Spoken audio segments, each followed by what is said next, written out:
السلام علیکم۔ شیخ الاسلام رئیس المناظرین فاتح قادیان حضرت مولانا ثناء اللہ امرتسری کے متعلق سیرت ثنائی میں مولانا عبد المجید سودروی لکھتے ہیں، امرتسر کے بریلوی احناف نے عرس امام ابو حنیفہ کے نام سے ایک سالانہ جلسہ مقرر کر رکھا تھا، جو 1 نومبر 1937 کو شروع ہوا اور پورے 3 روز تک ان کا جلسہ ہوتا رہا۔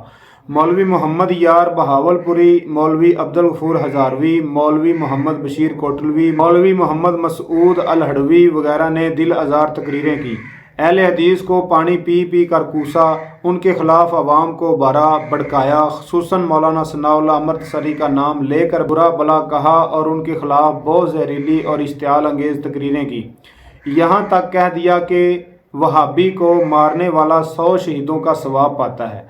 اس جلسے کے بعد جماعت اہل حدیث امرتسر نے بھی مسجد مبارک میں اس کے جواب میں ایک جلسہ منعقد کیا۔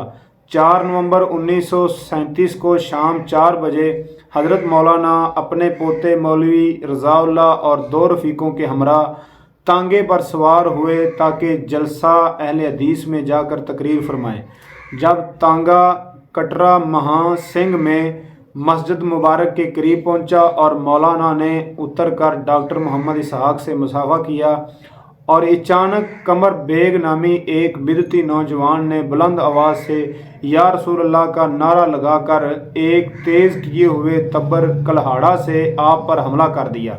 اس نے کلہاڑا اس زور سے آپ کے سر پر مارا کہ دستار و کلہ کٹ کر آپ کا سر مبارک سخت مجروح ہوا۔ زخم بہت گہرا تھا، خون کے فوارے چھوٹ گئے۔ بابو عبد المجید سیکرٹری انجمن اہل حدیث امرتسر نے جو مولانا کے ہمراہ تھے قاتل کا ہاتھ پکڑ لیا، مگر اس نے اسی دوران حضرت پر ایک اور وار کیا جو آپ کے چہرہ و پیشانی پر پڑا۔ اس صدمے سے مولانا زمین پر گر پڑے مگر فوراً سنبھل کر اٹھ بیٹھے۔ زخموں سے خون کی نہریں رواں تھی، سر، چہرہ اور پوشاک لہو سے رنگین ہو گئے۔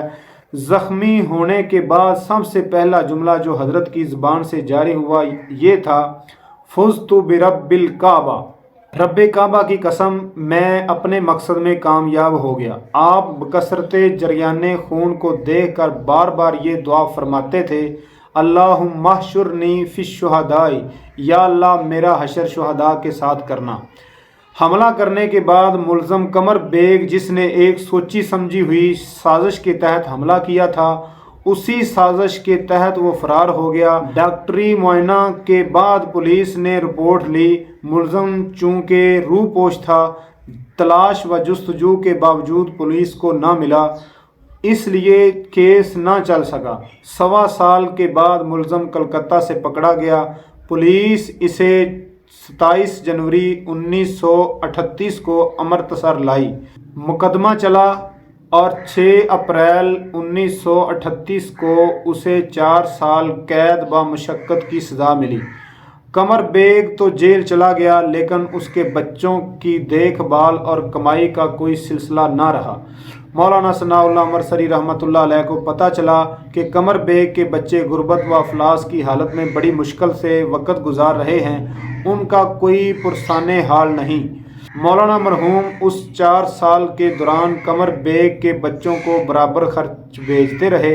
مولانا نے اس احسان و مروت کو صیغہ راز میں رکھا کیونکہ آپ کی یہ نیکی خالص لوجہ اللہ تھی۔ قمر بیگ رہا ہو کر واپس آیا تو اسے پتہ چلا کہ میں نے جن کے اماں پر حملہ کیا تھا ان میں سے کسی نے بھی میرے گھر اور میرے بچوں کی خبر تک نہیں لی، اور وہ کہ جس سے میں کلہاڑے کے وار کر کے قتل کرنے کے درپے تھا، جسے میں نے خون میں نہلایا تھا، جسے میں نے شدید زخمی کر کے تڑپایا تھا، وہی 4 سال تک متواتر میرے بچوں کو لوجہ اللہ خاموشی سے خرچ بھیجتا رہا۔ قمر بیگ مولانا ثناء اللہ رحمۃ اللہ علیہ کے اس احسان و سلوک سے بڑا حیران ہوا، بہت شرمندہ اور پشیمان بھی ہوا اور اپنے فعل پر اظہار افسوس کیا اور زندگی بھر کے لیے مولانا کا گرویدہ ہو گیا۔ قیام پاکستان کے بعد مولانا سرگودہ منتقل ہو گئے، جہاں آپ نے 5 مارچ 1948 کو انتقال فرمایا، اور قمر بیگ بھی ہجرت کر کے پاکستان آ گیا۔ اس نے بھی سرگودہ ہی میں سکونت اختیار کر لی۔